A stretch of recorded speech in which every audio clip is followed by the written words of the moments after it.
Hey, it's Allison again on another haunted road trip. Now, I am here at Bolingbrook, Illinois, in the Indian Boundary Park.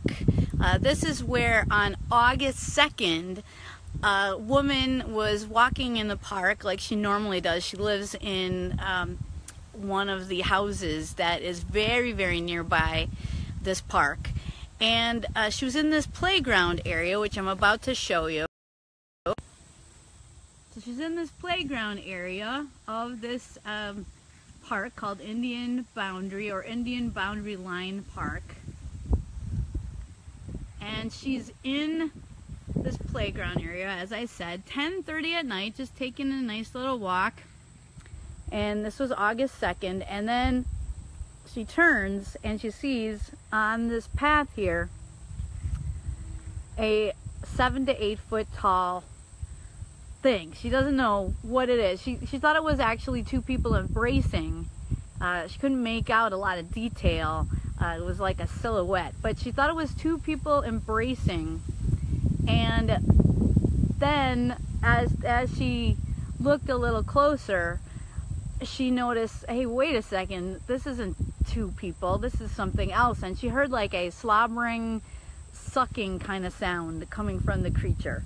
And like I said, she thought it was two people, but then you know, she was like, wait a second, you know, they wouldn't be that tall, like 7 to 8 foot tall. So then she's hearing that slobbering, sucking sound, and she's just about to reach for her phone to take a picture. That would have been nice, right?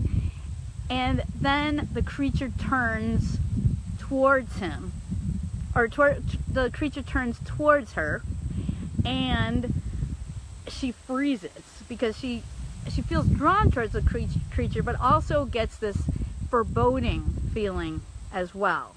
And it seemed to know that she was watching it and she was about to take its picture.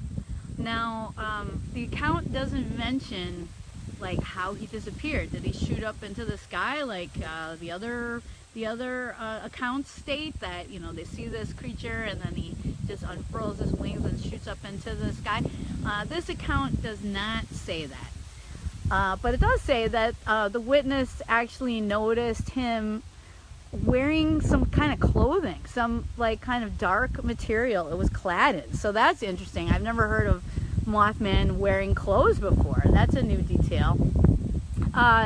Let's see. So she doesn't say how it departed from the scene, but she does say that she got this terrible feeling, and she also became sick. She felt sick to her stomach, and then of course got out of the area. But this is the area they're talking about. It's number 30 on Lon Strickler's Mothman sightings map. If you just Google that, you'll find it. I'm going to all the locations. Might take me a while, but I'd like to see what are the areas where people have reported seeing it, because, you know, if you get an idea for the surroundings, you know, it either lends credibility to the report or not. I mean, the sightings that I've been to thus far, most of them were smack in downtown Chicago and in very busy areas. So I wanted to try this one. This is a little bit more secluded, but again, you can see houses right there. Like, it looks like we got more houses here, or condos.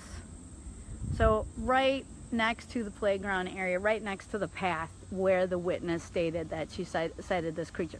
Now, I'm not saying she didn't sight something strange.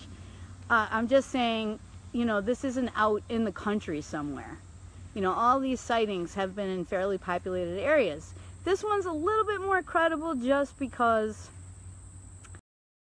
like the sightings in downtown Chicago, you know, it's not going to be as crowded at like 10:30 at night.